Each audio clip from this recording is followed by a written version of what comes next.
Well, it's been a rather damp election day across central Indiana. Good evening, guys. Bill McMillan here with IndyWX.com. The most concentrated rain, though, is now beginning to shift off to the southeast, and still rainy and damp across southern portions of the state, but drier air is now moving into central Indiana. Can't rule out a scattered shower as we go through the next few hours, but for the most part, the widespread rain of significance is shifting off to the southeast. And in return, guys, we'll deal with a cooler regime as we go through the next couple of days. Let me take a look first here at the 24-hour temperature change, and you notice how much cooler we're running from this time yesterday. A lot of this, though, is in large part due to the cloudiness and the rain that we've seen across the region today. For the most part, it seems like that tenth to a quarter inch of rain has worked out pretty well for most communities across central Indiana. Guys, this is a look at the 8 to 10 day weather pattern, and we've got our European ensemble here on the left, the GFS ensemble in the middle, and then finally the Canadian ensemble on the right. This is off the Penn State EWAL site, a phenomenal site if you want to check that out. And it really shows the volatility in the pattern, at least locally.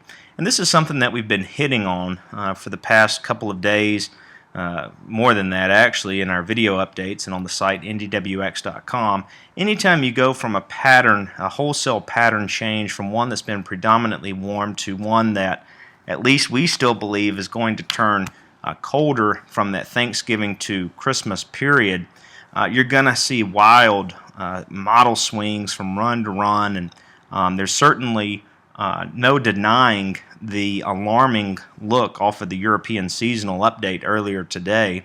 It did get the meteorological community into a bit of a tizzy, if you will, and rightfully so. I mean, it came in with the look that would certainly, if proven correct, result in a busted winter forecast before winter even gets going with what we have out there. But that said, I think it's important to also note that that same model has had tremendous inconsistencies, and also on top of that has been proven to be just absurdly wrong with its idea from November on the upcoming winter.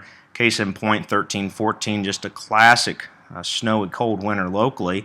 That particular model had a warm look, a blowtorch look to it. So let's be patient with this thing. It is, just now beginning to go into that step-down process and evolution to what I think still will be a colder regime as we move from that that Thanksgiving to Christmas period.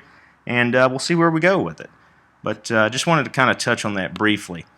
This is a look, guys, at normals, the normal for Indianapolis, highs and lows and precipitation, all that good stuff during the month of November. And you see as we move into the upcoming weekend, normal highs are heading into the middle 50s, while overnight lows dip into the upper 30s. And for once, this upcoming weekend, we're going to run significantly colder than normal. You see here, we think upper 40s are a good bet Saturday. No reason to deviate from that idea from this morning with our updated 7-day. And a hard freeze both Saturday and Sunday morning, featuring temperatures probably into the upper 20s away from the city and in the lower 30s for the city itself. Sunday we will get back a little bit into the more seasonable range, and as highs top out in the mid-50s. We stay dry through the weekend and into early next week as well, guys. This is a look at the Canadian forecasted temperatures Saturday morning, and certainly way too cold in my opinion for what's coming up here Saturday morning. But don't be surprised if we do see reports of upper 20s across central Indiana neighborhoods, again away from the city itself, to start off the weekend, and that first real hard freeze of the season coming into the region. Guys, we'll finish tonight by taking a look finally at the middle part of next week, and this has been a period that features just a ton of waffling with the models. Nothing to be too surprised about, again, as we go through this step-down process. A lot to fine-tune out there in that day 8 through 10 period. The GFS at 18Z suggests that we do see rain followed by a pop of windy and cold weather for the back half of next week. Too early again, guys, for details, but that's the next item on the agenda that we have to deal with as we move forward. In the meantime, guys, try to find a way to be entertained tonight with the election coverage. I don't think it's too hard to do with things here. Let's just settle in, hunker down for what should be an entertaining night out there with the election coverage. Certainly entertaining in the weather business right now as well, given the fight that we have between some of our longer range model data and what we feel we're still rolling with into the upcoming winter season.